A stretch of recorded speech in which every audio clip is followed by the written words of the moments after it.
사랑과 은혜가 풍성하신 우리 하나님 아버지 참으로 감사합니다. 오늘도 하나님 우리 한 사람 한 사람을 참으로 귀하다 말씀해 주시고 하나님의 준비된 사랑과 은혜를 우리에게 내려주시기 원하시는 주님께 감사드립니다. 오늘도 하나님 하루 살아가며 어떤 일을 만나던 하나님 어디에 있든지 늘 하나님을 기억하며 하나님의 말씀에 순종하는 우리들 되게 하여 주시옵소서. 우리의 생각이나 우리의 감정이 앞서는 것이 아니라 항상 하나님을 먼저 두고 또 하나님의 말씀에 순종할 때에 하나님 무엇보다 오늘 하루가 주님 안에서 반드시 평화롭고 승리하는 하루가 될 줄로 믿습니다. 그렇게 하나님께 순종하는 주의 백성들 오늘도 함께 동행하여 주시옵소서. 감사드리며 예수님의 이름으로 기도드립니다. 아멘. 출애굽기 26장 15절부터 37절 말씀으로 주의 말씀을 증거합니다. 우리 다 함께 보시겠습니다. 능력받는 새벽기도, 응답받는 새벽기도, 성령과 함께하는 새벽기도. 할렐루야. 아멘. 어제에 이어서 오늘 본문은 성막에 대해서 증거하고 있습니다. 특별히 성막 안에서 성막 안에 위치한 지성소와 성소로 이루어진 성막의 내부 구조물에 대한 하나님의 명령입니다. 어제 본문도 그렇지만 글로만 읽어서는 언뜻 그 모습이 머릿속에 잘 그려지지 않을 것입니다. 혹시 시간이 괜찮으시면 요즘 참 인터넷이 좋잖아요. 인터넷으로 성막의 모습을 한번 찾아보시면 여러모로 도움이 될 거라 생각이 됩니다. 물론 인터넷에 나와 있는 그림도 서로 다르기도 하고 모양이 조금씩 다르기도 합니다. 그 이유는 이미 3000년 전에 쓰여진 이 글이기 때문에 어느 부분은 좀 이렇게 추측을 해야 되는 부분이 있습니다. 예를 들면 널판에 이 두 촉을 만들려고 했는데 이 두 촉이라는 히브리어 단어가 이 두 손들이라는 의미입니다. 정확하게 하면 두 손들. 그래서 그게 정확히 사실 뭔지 좀 어려운 거예요. 그래서 어떤 분들은 그걸 돌기로 해석을 해서 왜 우리가 널판을 이렇게 만들고 돌기를 2개 만들고 또 반대쪽에는 홀을 만들어서 딱 맞물리게 됐다 이렇게 하시는 분도 있고 또 어떤 분은 이쪽에 홀을 하나 내고 이어져서 널판을 가로질러서 이쪽에 또 홀을 하나 내서 중간에 이 이렇게 나무로 된 봉 같은 것을 넣어서 이 성막을 이었다 이렇게 하시는 분들도 있습니다.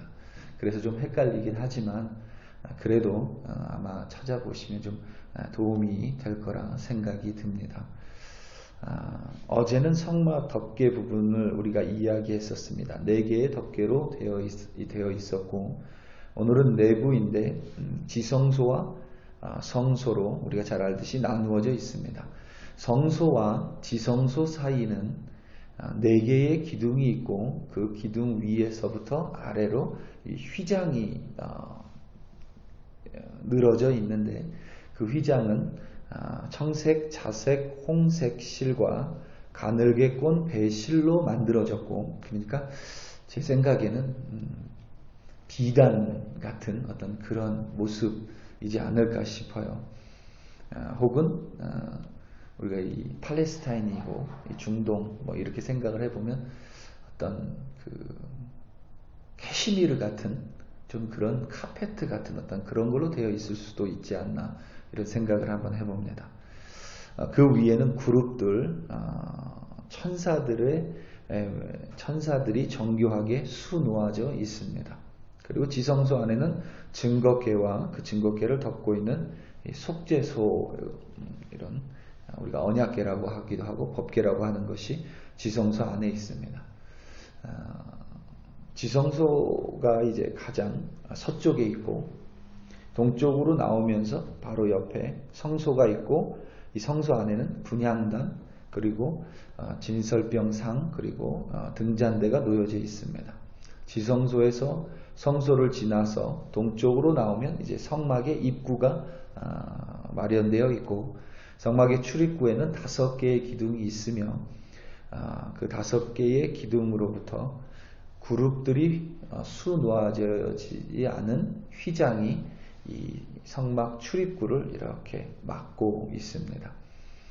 지성소와 성소를 둘러싸고 있는 이 성막의 벽이라고 할 수 있는 부분을 조각목으로 만들었는데, 조각목은 여러분 그 아카시아 나무가 조각목입니다. 아카시아 나무. 여러분 아카시아 나무를 보신 적이 있는지 모르겠는데, 저는 어렸을 때 동네에 이 아카시아 나무가 제법 많이 있었어요.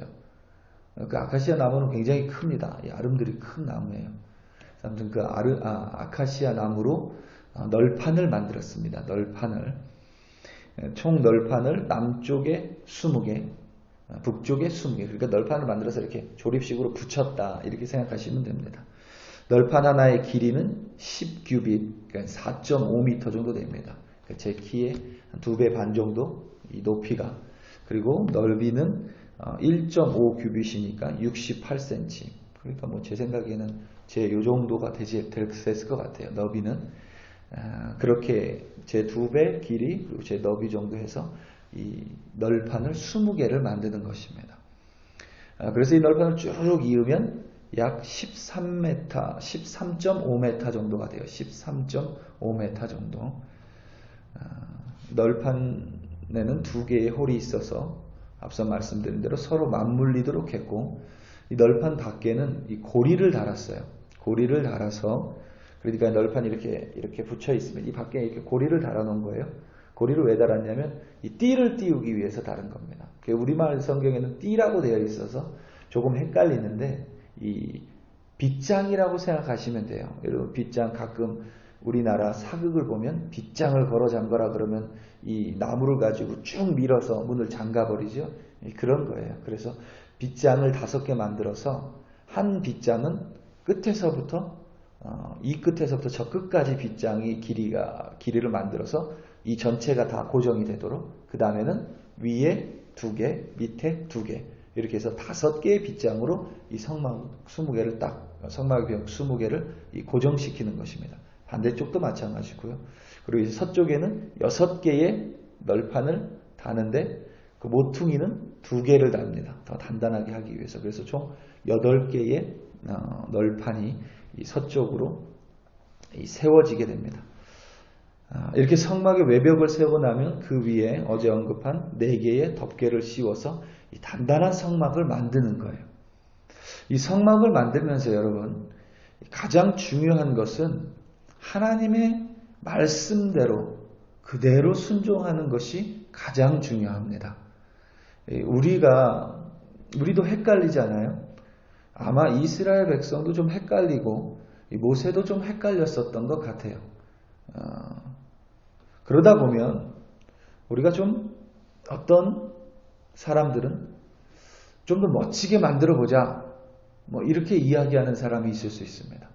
기왕 하나님의 성막을 처음 짓는 건데 하나님이 이렇게 좀 했는데 너무 좀 단촐하다, 좀 멋지게 만들어보자, 이렇게 말하는 사람이 또 있을 수 있고, 또 다른 사람은 굳이 하나님이 무소부재하시고 하나님 구름 기둥으로 인도하시고 불기둥으로 인도하시고 늘 우리 임재 가운데 함께 하시는데 굳이 성막을 만들 필요가 있냐?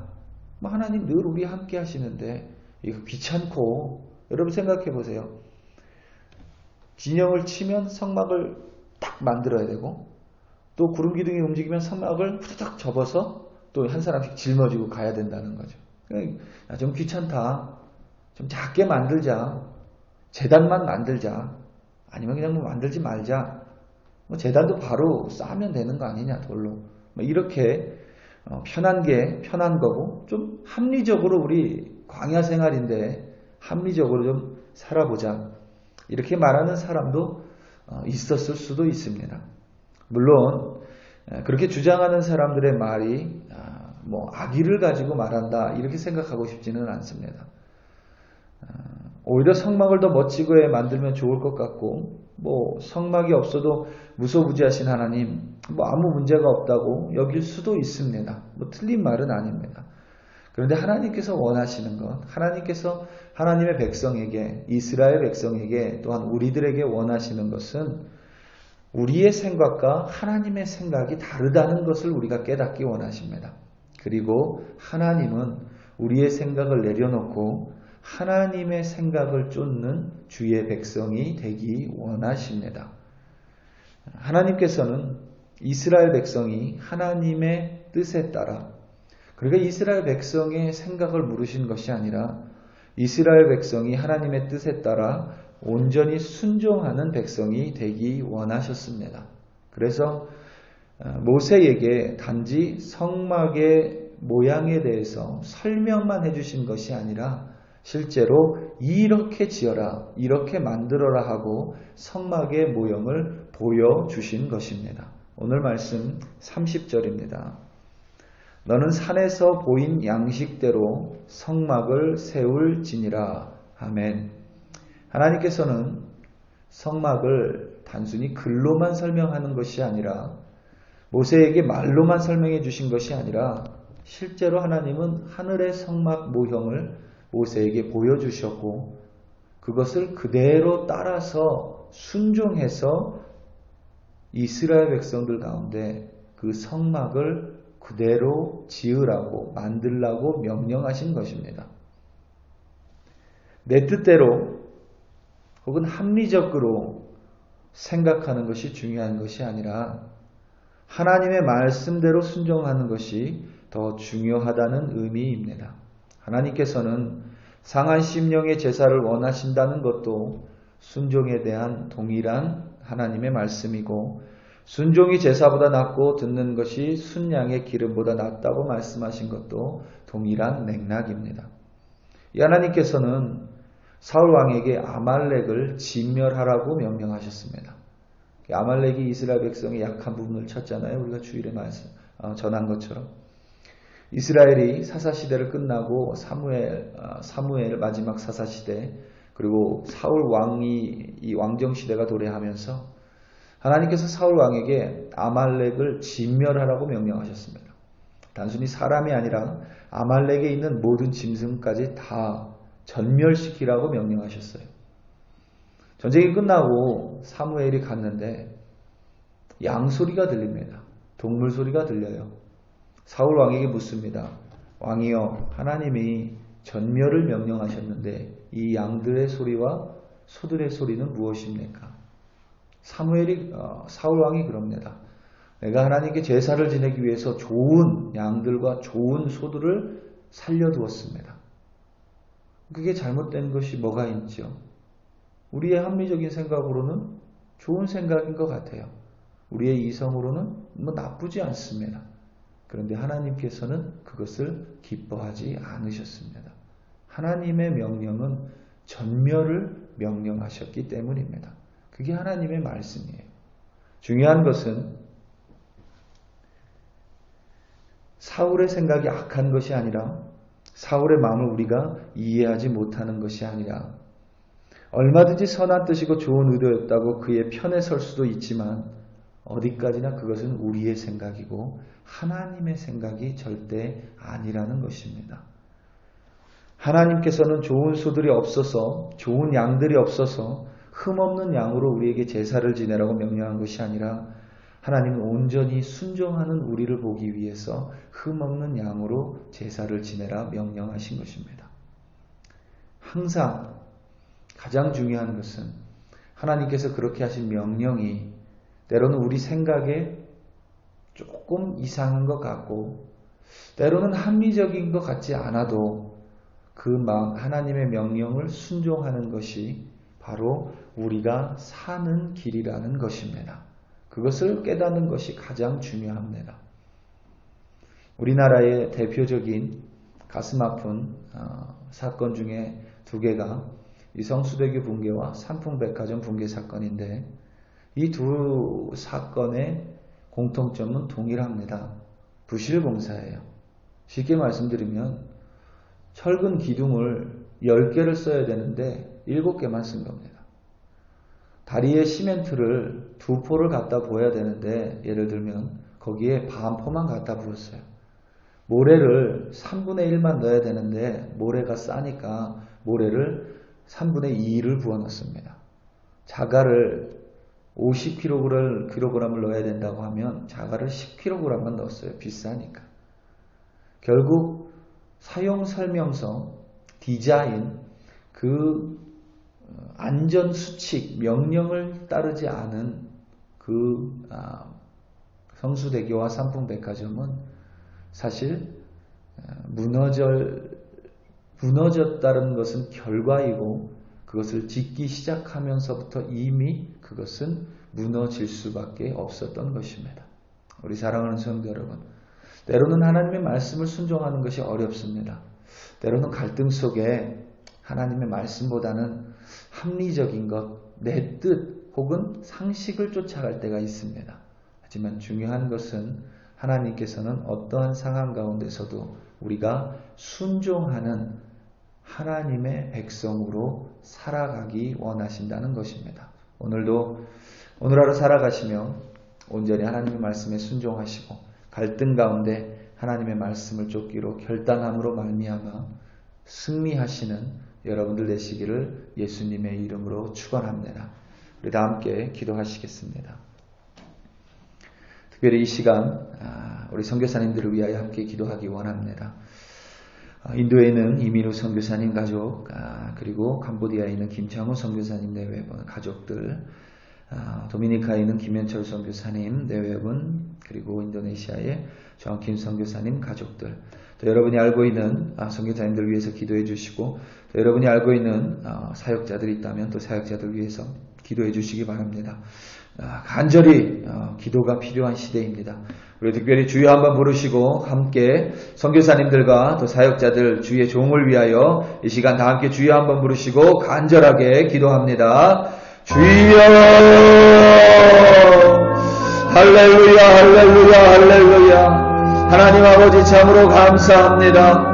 오늘도 아버지 하나님 우리에게 하나님의 말씀을 내려주시고 아버지 하나님 다시 한번 말씀대로 살아가겠다고 오늘 이 아침에 이 새벽에 결단하게 하여 주시니 감사합니다. 때로는 하나님의 말씀이 합리적이지 않은 것 같고, 때로는 하나님 상식에서 벗어나는 것 같고, 때로는 하나님 그것보다 더 좋은 길이 있는 것 같아서 우리가 갈등을 합니다. 때로는 그 갈등 가운데 하나님의 말씀이 아니라 나의 생각을 쫓아갈 때가 있습니다. 하지만 하나님께서 우리에게 말씀을 쫓으라고 하신 이유는, 말씀에 순종하라고 하신 이유는 하나님을 위함이 아니라 우리를 위함이라는 것을, 나를 위함이라는 것을, 내가 살고 내가 승리하기 위함이라는 것을 하나님 이 아침에 깨달을 수 있도록 도와주시옵소서. 그리하여 오늘 하루도 하나님 갈등의 상황 속에서 온전히 말씀을 쫓는 우리 글로리교회 성도들 될 수 있도록 하나님께서 인도하여 주시옵소서.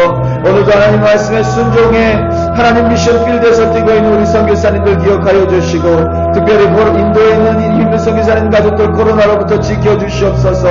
하나님 건강 지켜주시며 우리 선교사님들 오늘도 하나님의 사명 잘 순종하며 감당할 수 있도록 성령의 능력으로 은혜와 사랑으로 덧입혀 주시옵소서. 할렐루야, 할렐루야. 오늘도 우리 글로리교회 하나님의 뜻을 행하는 교회 되게 하시고, 우리 글로리교회 주의 백성들 순종의 백성으로 주님께 칭찬 드리며 주님께서 주시는 귀한 은혜를 누리는 우리들 되게 하여 주시옵소서. 할렐루야, 할렐루야. 아버지 하나님 참으로 감사드립니다. 주여 감사.